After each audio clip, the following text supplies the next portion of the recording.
December 16, 1944, 06:15 hours, Elsenborn Ridge, Belgium, private first class. Thomas Arthur Mitchell watched his hands tremble as he loaded the Springfield 1903 rifle. The involuntary shaking had started 3 months earlier after a mortar blast at Aachen. The military doctors called it essential tremor, a neurological condition that caused constant, fine motor trembling. His company commander called it a discharge issue. His fellow soldiers called it cowardice.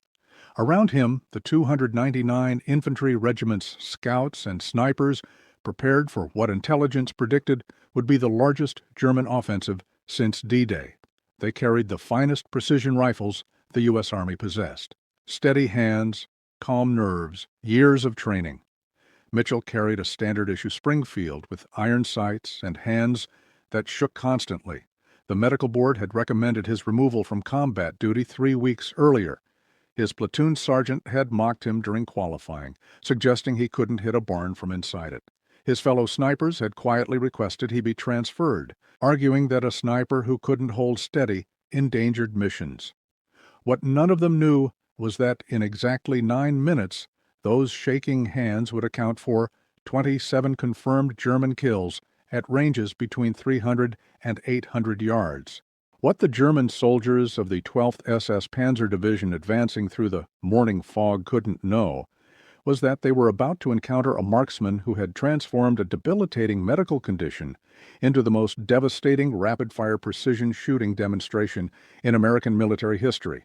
The tremor they dismissed as disqualifying weakness would become Mitchell's greatest weapon. The hands that couldn't hold perfectly steady would fire with a rhythm and cadence that no healthy sniper could replicate. And in 9 minutes of sustained shooting during the opening phase of the Battle of the Bulge, those shaking hands would break a German assault and create a legend that would force military medical doctrine to be rewritten. The transformation from mockery to miracle would begin in 7 minutes, when Mitchell would discover that his tremor wasn't a handicap to overcome, but a capability to exploit. Thomas Arthur Mitchell was born March 14, 1923, in rural Kentucky, the youngest of 5 children in a family that had hunted for survival for 3 generations. By age 10, he was hunting deer, turkey, and small game to supplement the family's Depression-era diet. By 15, he was the best shot in his county, winning local shooting competitions despite being the youngest competitor. His father, a World War I veteran, taught him fundamentals that would later prove critical. Shooting isn't about holding perfectly still, his father would say. It's about timing. The rifle moves because you breathe, because your heart beats, because you're alive. Good shooting means pressing the trigger at the exact moment the sights cross the target. Mitchell internalized this philosophy.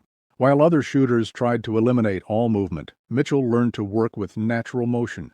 He developed an instinctive sense of timing, firing during the natural pause between heartbeats, the moment when breathing stopped, the instant when multiple movements aligned to create temporary stability.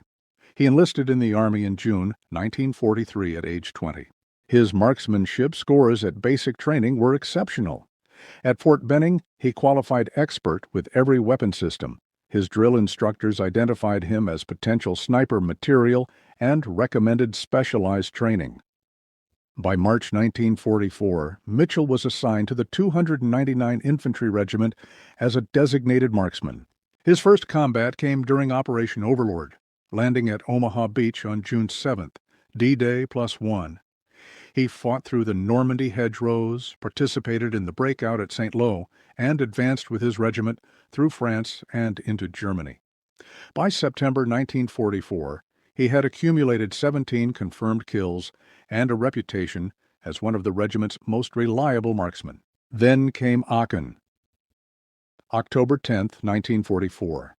Urban combat in the ruins of Aachen, Germany's first major city to face American assault. Mitchell's platoon was clearing a factory complex when German artillery began systematic bombardment. A 150-millimeter shell impacted 15 feet from Mitchell's position. The blast didn't wound him physically. No shrapnel injuries, no burns, no visible trauma. But when he regained consciousness 20 minutes later, his hands were shaking. find rapid tremors that he couldn't control or suppress. The company medic examined him and found no physical injury. "Probably blast concussion," he said. "Should clear up in a few days." It didn't clear up. Days became weeks. The tremor persisted, constant and involuntary. At the field hospital, doctors diagnosed essential tremor, a neurological condition causing involuntary shaking typically triggered by stress or trauma. The prognosis was uncertain. Some patients recovered within months. Others experienced permanent symptoms. There was no effective treatment available in 1944. The medical board's recommendation was clear. Remove Mitchell from combat duty and reassign to rear echelon work. Precision shooting required steady hands. Mitchell's condition made him unsuitable for marksmanship roles. The paperwork was prepared for his transfer, but Mitchell refused to accept the diagnosis as disqualifying. He requested time to adapt before being transferred. His company commander, Captain Richard Morrison, was skeptical but agreed to a 2-week trial period. Mitchell would attempt to maintain his duties as designated marksman. If he couldn't perform, he would accept transfer without protest. The mockery began immediately. Word spread through the company that Mitchell had developed shaky hands. Some soldiers suggested it was psychological, that he'd lost his nerve. Others were more sympathetic but equally doubtful about his ability to continue as marksman. Sergeant First Class Harold Davis, the platoon sergeant, was direct in his assessment. "Mitchell, I've seen good men develop the shakes. It's not your fault. But you can't shoot with those hands. You're going to get yourself killed trying, and maybe get others killed too. Take the transfer. There's no shame in it." Private Robert Chen, another designated marksman in the platoon, was less diplomatic. "You can barely hold a coffee cup steady. How are you going to hold a rifle on target? This isn't target practice. This is combat. We need shooters we can count on." Even Mitchell's friends expressed concern. Private First Class James O'Brien, who had trained with Mitchell at Fort Benning, pulled him aside. "Tommy, I've known you since basic. You're the best natural shot I've ever seen. But this tremor, it's changed things. Maybe it's time to accept that combat shooting isn't possible anymore." Mitchell listened to all of them. He understood their concerns. The tremor was real, constant, and seemed incompatible with precision shooting. Every conventional wisdom about marksmanship emphasized stability, steady hold, controlled breathing, calm nerves. His condition violated all of those principles. But Mitchell had 2 weeks to prove himself, and in that 2 weeks he would discover something that no medical textbook, no military manual, and no conventional shooting instructor had ever documented. His tremor, properly understood and exploited, could make him a more effective rapid-fire marksman than any healthy shooter in the regiment. The breakthrough came during his first range session after being cleared to continue training. Mitchell set up at 300 yards with his Springfield 1903, attempting to qualify. His first 5 shots were disasters. The tremor made traditional aimed fire nearly impossible. He couldn't hold the crosshairs steady on target. His groups spread across the entire target area. Sergeant Davis, observing, shook his head. "Mitchell, this isn't working. You're proving my point." But Mitchell noticed something during those failed attempts. His tremor wasn't random. It had a rhythm, a frequency, a pattern. The shaking occurred at roughly 4 to 6 cycles per second. His hands would oscillate in a small, predictable pattern, and occasionally, for a fraction of a second during each cycle, the sights would cross the target. He tried a different approach for his next 5 shots. Instead of trying to hold steady and fighting the tremor, he relaxed into it. He let his hands shake naturally. He watched the sight picture oscillate across and around the target. And he pressed the trigger during the instant when the sights naturally crossed the target center. The first shot was a bullseye. Pure luck, he thought. The second shot hit 2 inches from center. Still luck? The third, fourth, and fifth shots all impacted within a 4-inch group at center mass. Sergeant Davis approached the target, examined it closely, and returned to Mitchell's position. "What just happened? How did you do that?" Mitchell explained his discovery. His tremor created a predictable oscillation pattern. Instead of fighting it, he was timing his trigger press to coincide with the moment the sights naturally crossed the target. It was the same principle his father had taught him about timing natural movement, but amplified by the tremor's consistency. Davis was skeptical, but intrigued. Do it again. Prove it wasn't luck. Mitchell shot another 5-round group, 4 inches at 300 yards, then another, then another. Over the next hour, he fired 60 rounds and maintained consistent accuracy. His groups weren't as tight as a healthy sniper shooting from a perfectly stable position could achieve, but they were tight enough for combat effectiveness, and he was shooting faster than traditional aimed fire allowed. The tremor forced him to shoot within a time window. He couldn't take long, deliberate shots. He had to recognize the sight alignment moment and press the trigger immediately. This created a shooting rhythm that was faster than conventional precision fire, but slower than unaimed rapid fire. A hybrid technique that combined precision with speed. Davis reported Mitchell's adaptation to Captain Morrison. The captain observed a demonstration and authorized Mitchell to continue as designated marksman under close supervision. The 2-week trial period became permanent assignment. Mitchell had earned his place despite the tremor. But while his immediate chain of command accepted his adapted technique, fellow marksmen remained doubtful.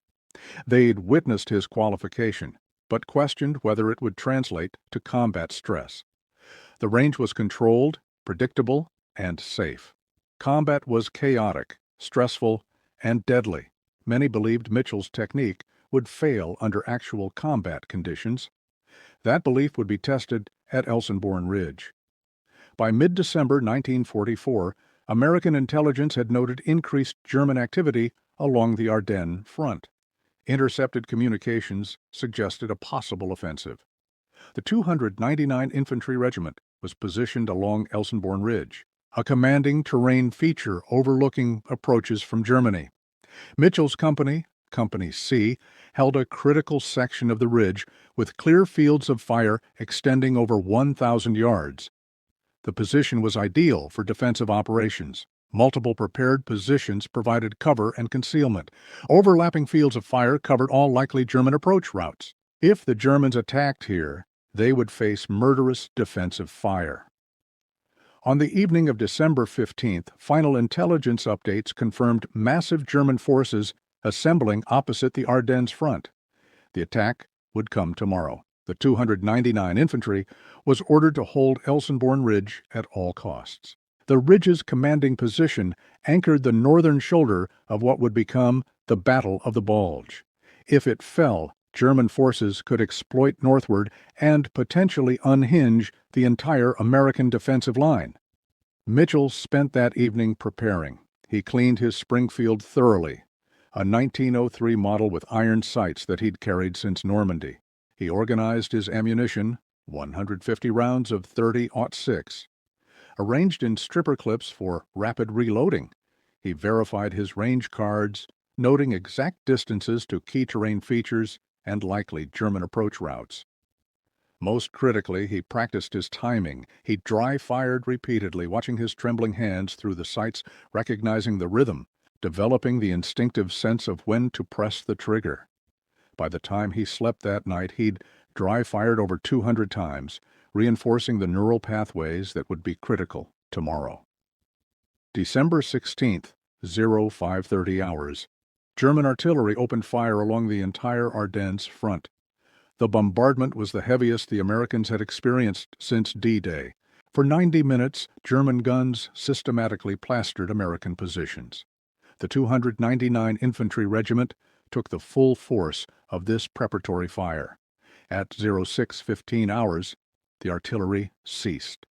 In the sudden silence, American defenders peered through morning fog, trying to identify German movements. Mitchell, positioned in a prepared sniper hide approximately 50 yards forward of the main line, had excellent observation of the primary German approach. Through the fog, he saw them.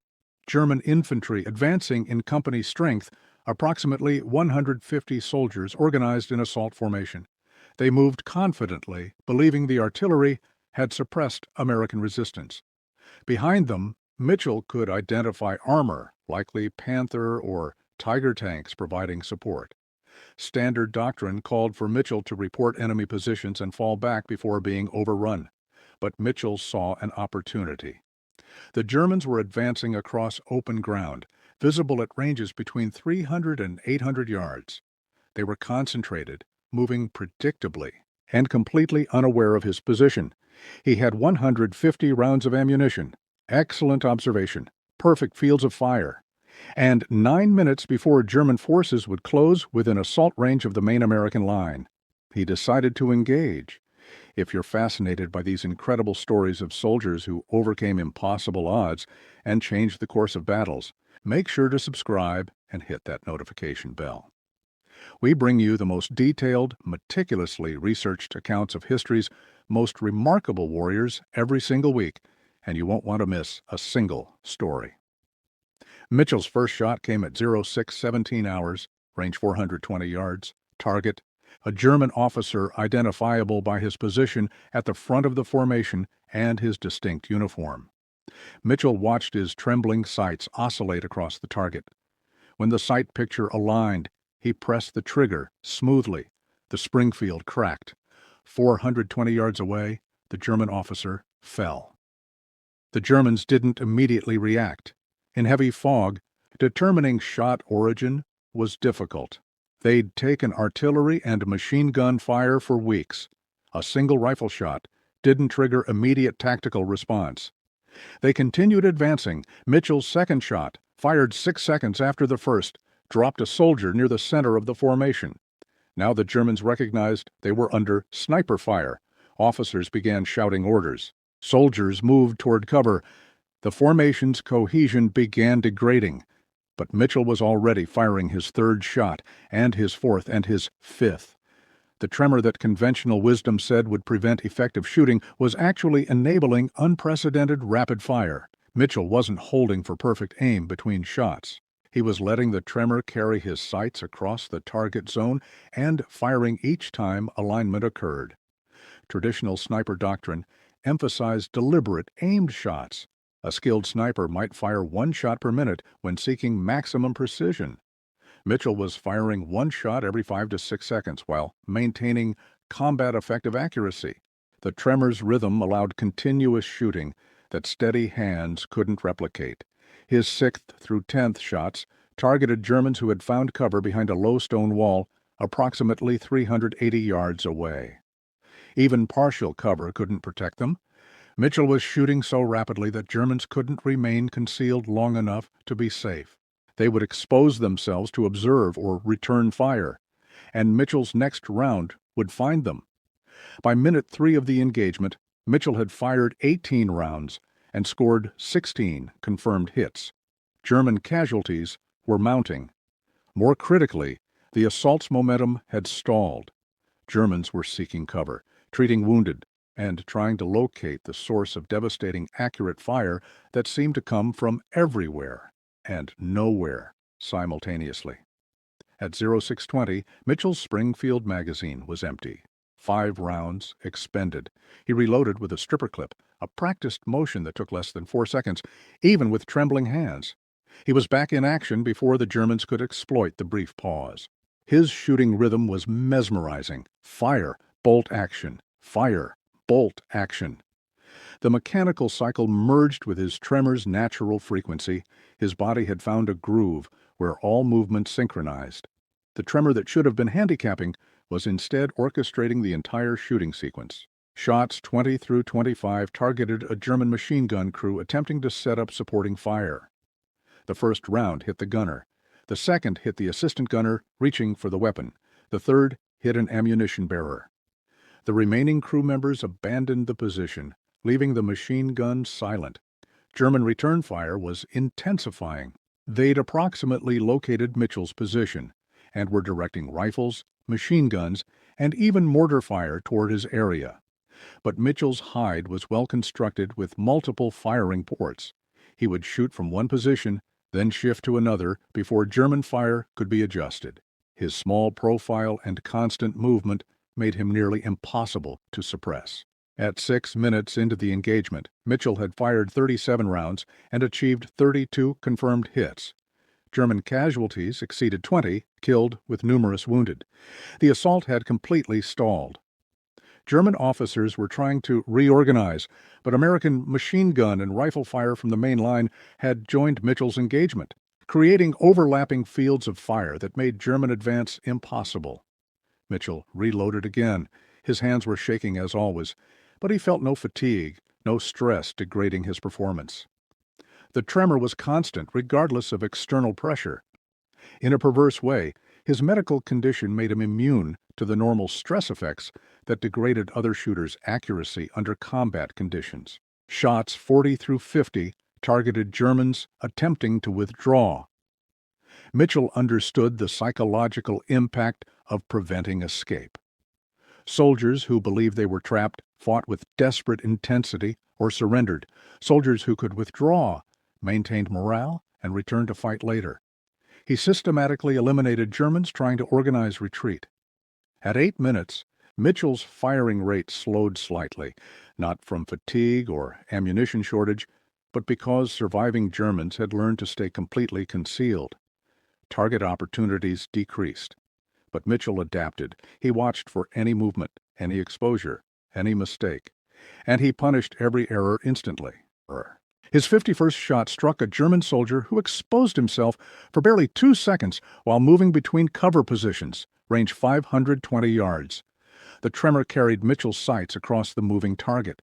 When alignment occurred, he fired. The German fell. At 9 minutes into the engagement, Mitchell fired his 59th and final shot. A German officer, attempting to rally troops for renewed assault, stood too long while issuing orders. Mitchell's round struck him center mass. The officer collapsed. The rally attempt died with him. Mitchell ceased fire. His barrel was hot, probably approaching unsafe temperatures. His ammunition was down to 91 rounds remaining. German assault forces opposite his position had been shattered. Bodies littered the approach zone. Wounded Germans were calling for medics. Surviving soldiers were pinned in inadequate cover, unable to advance or retreat without exposure. American artillery, called in by forward observers during Mitchell's engagement, began impacting the German assembly areas behind the assault force. The combination of Mitchell's precision fire destroying the assault wave and artillery disrupting reinforcements had completely broken the German attack in this sector. Captain Morrison, observing from the command post, sent runners to Mitchell's position. "Break contact and fall back to main line. You've done enough. Get back here before they drop artillery on you." Mitchell complied. He low-crawled back to American lines, bringing his rifle and remaining ammunition. As he reached the position, soldiers stared. They'd watched his 9-minute shooting demonstration. They'd heard the constant crack of his Springfield.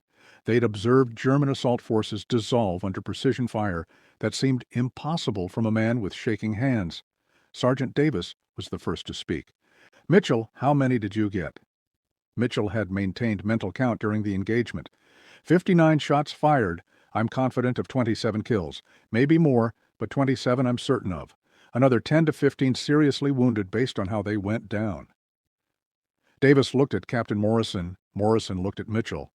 No one spoke for several seconds. 27 confirmed kills in 9 minutes with a standard-issue Springfield rifle and iron sights. It was the most devastating individual small arms performance any of them had witnessed. Private Chen, who had mocked Mitchell's tremor, approached slowly. "Tommy, I need to apologize. I said you couldn't shoot with those hands. I was wrong. I was really wrong."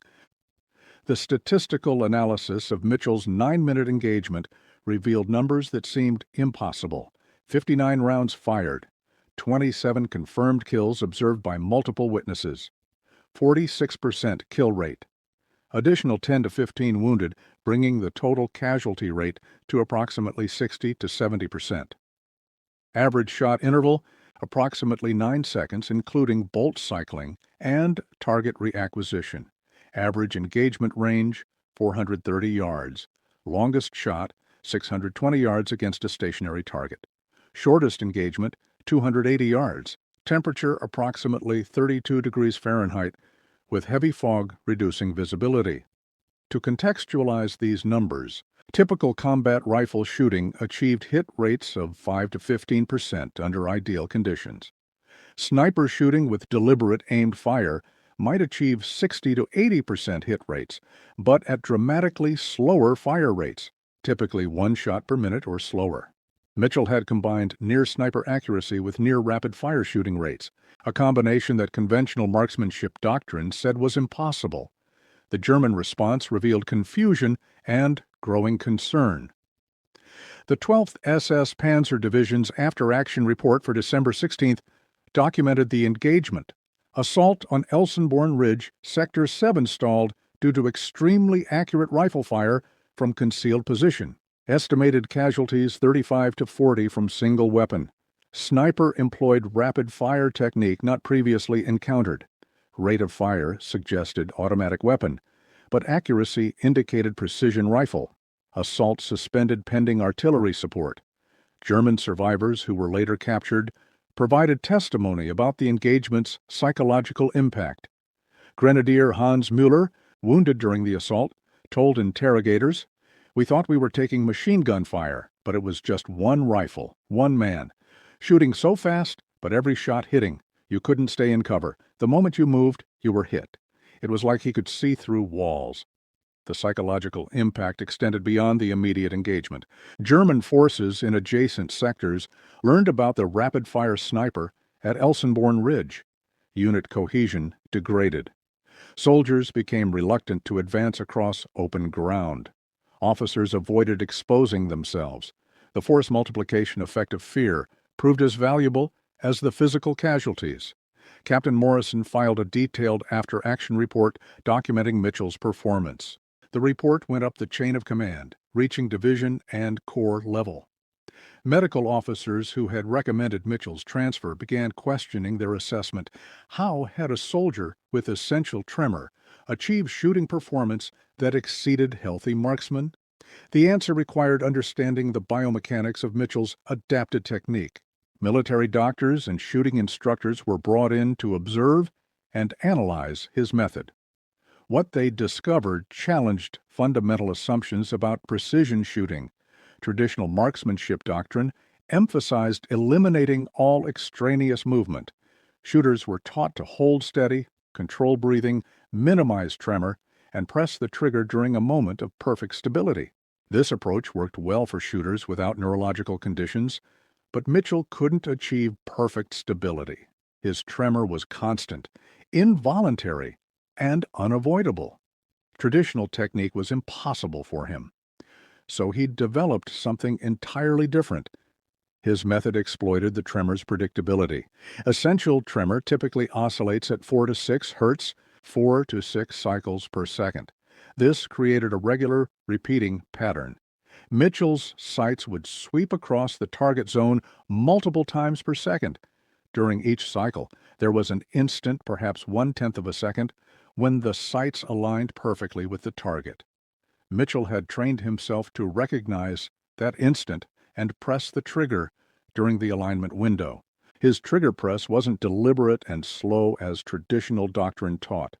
It was fast, almost reflexive, timed to coincide with optimal sight alignment. The tremor essentially created multiple aiming opportunities per second. Mitchell had learned to exploit each opportunity. This approach had several unexpected advantages. First, shooting rhythm. The tremor forced consistent timing. Mitchell couldn't hold a shot indefinitely. He had to shoot when alignment occurred or wait for the next cycle. This created automatic pacing that prevented rushing or hesitation. Second, reduced conscious control. Traditional shooting required conscious management of multiple variables simultaneously. Breathing, sight alignment, trigger press, follow-through. Mitchell's technique was more instinctive. He watched for alignment and responded reflexively. This reduced cognitive load and mental fatigue. Third, stress immunity. Normal shooters' performance degraded under stress as tremor, flinching, and tension disrupted fine motor control. Mitchell's performance was largely unaffected by stress because his tremor was constant regardless of external pressure. Combat stress couldn't make his hands shake more. They were already shaking at maximum for his condition. Fourth, sustainable fire rate. Mitchell could maintain rapid shooting indefinitely. Traditional precision shooters fatigued mentally and physically after sustained fire. Mitchell's reflexive technique required less conscious effort and created natural rhythm that could be sustained for extended periods. The military's medical and training establishments struggled to process these findings. Mitchell had achieved elite performance despite a condition that should have disqualified him. More disturbingly, his condition actually enabled capabilities that healthy shooters couldn't replicate. This contradicted fundamental assumptions about disability and combat effectiveness. Debate emerged about whether other soldiers with essential tremor should be recruited or retained for precision shooting roles. Some argued Mitchell's case proved that medical conditions weren't absolute disqualifiers. Others argued Mitchell was exceptional, that his specific adaptation couldn't be taught or replicated with other tremor patients. The Army ultimately took a conservative approach. Mitchell would be allowed to continue combat duty. His technique would be studied and documented, but policy wouldn't change broadly. Essential tremor remained a generally disqualifying condition. Mitchell was an exception, not a new standard, but Mitchell's influence extended beyond policy debates. His 9-minute engagement at Elsenborn Ridge inspired soldiers throughout the 299 Infantry Regiment and beyond. Word spread about the sniper with shaking hands who had broken a German assault through shooting performance that defied medical and tactical wisdom. His fellow soldiers' attitudes transformed completely. The mockery died. In its place grew respect bordering on awe. Mitchell became known throughout the division. Soldiers who met him would discreetly observe his hands, noting the constant tremor, struggling to reconcile the visible disability with the legendary shooting performance. Over the next month, as the Battle of the Bulge raged, Mitchell continued demonstrating exceptional performance. His total casualty count grew steadily. By January 19, 1945, when the Bulge was finally eliminated, Mitchell's confirmed kill total stood at 68 enemy soldiers. Each engagement followed similar patterns. German forces would attack or maneuver. Mitchell would position himself with good fields of fire. He would engage with rapid, accurate shooting that disrupted German plans and inflicted disproportionate casualties. German forces learned to avoid areas where Mitchell operated, his reputation preceding him. Captured German documents revealed their awareness of Mitchell. A January 12th intelligence summary from German 15th Army stated, American sniper identified in 299 infantry sector employs rapid-fire technique. Estimated 50-plus casualties attributed to this individual. Psychological impact significant. Troops reluctant to advance in sectors where this sniper operates. Recommend priority elimination. German counter-sniper teams attempted to eliminate Mitchell multiple times. All failed. Mitchell's constant movement, careful position selection, and rapid fire made him nearly impossible to counter. He would engage from a position, fire multiple shots, then relocate before German counterfire arrived. Traditional counter-sniper tactics proved ineffective. As we approach the end of this remarkable story, don't forget to subscribe and hit that bell icon. These incredible accounts of soldiers who turned weaknesses into strengths and achieved the impossible deserve to be remembered and shared. Subscribe now so you never miss our deep dives into military history's most fascinating characters. By war's end in May 1945, Mitchell's confirmed casualty total reached 93 enemy soldiers, killed with estimated additional 30 wounded. This placed him among the most effective American snipers of the European theater, despite using standard-issue equipment and operating under a medical condition that should have disqualified him. Post-war, Mitchell was honorably discharged in November 1945 with numerous commendations including Silver Star, Bronze Star with V device, and Purple Heart. He returned to Kentucky where he worked as a gunsmith and shooting instructor. His essential tremor persisted throughout his life, never improving but never worsening significantly. He rarely discussed his combat experiences publicly. When local newspapers discovered his background and requested interviews, he typically declined. The few interviews he granted focused on his adapted shooting technique rather than specific combat actions. But he did occasionally teach shooting to students, particularly those with physical challenges. Several of his students had hand tremors or other conditions affecting fine motor control. Mitchell taught them the timing-based technique he'd developed with mixed results. Some students adapted successfully, others couldn't develop the instinctive timing sense required. Mitchell passed away in March 1987 at age 64 from unrelated health issues. His Springfield rifle, the weapon he'd carried through Normandy, across France and Germany, and through the Bulge, was donated to the National Infantry Museum at Fort Benning. The display placard describes it as Springfield Model 1903, carried by Private First Class Thomas Arthur Mitchell, 299 Infantry Regiment. This weapon accounted for 93 confirmed enemy casualties during World War II, including 27 during a 9-minute engagement at Elsenborn Ridge, December 16, 1944. Museum visitors occasionally notice the inscription Mitchell carved into the stock, "Timing over stability." Few understand its significance. Those words summarized Mitchell's entire philosophy. Traditional marksmanship emphasized stability. Mitchell proved that timing, the ability to recognize and exploit momentary opportunities, mattered more. The broader implications of Mitchell's story extend far beyond shooting technique.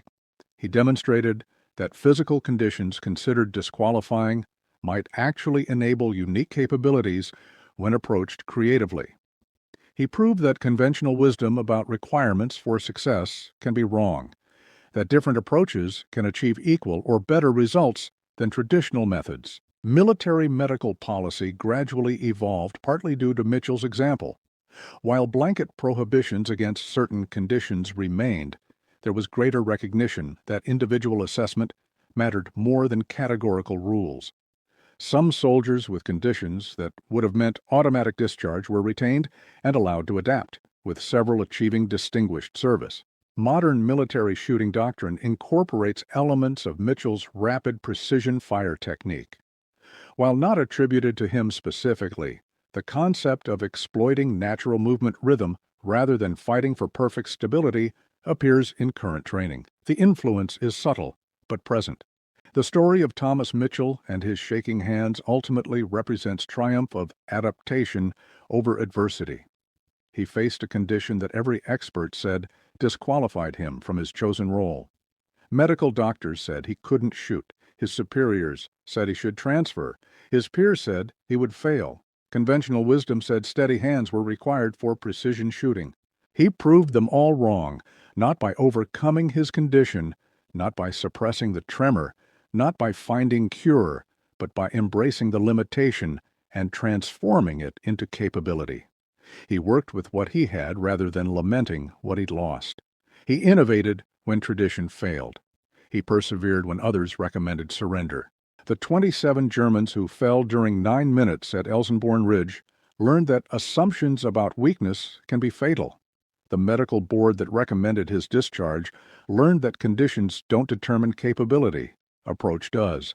His fellow soldiers learned that mockery based on visible limitation can be profoundly misguided, and military history recorded that sometimes the most effective warriors aren't those with perfect bodies, but those with adaptive minds. That physical challenge can forge innovation that perfect health never requires. That the hands considered too shaky to shoot became the most deadly hands in the regiment through one man's refusal to accept conventional limitations. They mocked his shaking hands. Medical boards questioned his fitness. Sergeants recommended his transfer. Fellow soldiers doubted his capability. Then he killed 27 Germans in 9 minutes, broke enemy assault, and proved that disability properly understood and exploited could become the greatest weapon of all. The tremor, they said, disqualified him became his signature. The weakness, they said, endangered missions became his strength. The condition, they said, prevented shooting-enabled shooting performance no healthy marksman could match. And the soldier they wanted to discharge became the legend whose technique influenced doctrine for generations. Thomas Mitchell's shaking hands killed 93 confirmed enemies during World War II, but more importantly, They killed the assumption that physical perfection was required for martial excellence. They killed the doctrine that said conventional approaches were the only valid paths. They killed the notion that visible limitation meant inevitable failure. His legacy lives in every soldier who refuses to let physical challenge define capability, in every warrior who innovates when tradition fails, in every person who discovers that limitation, properly understood, can become liberation.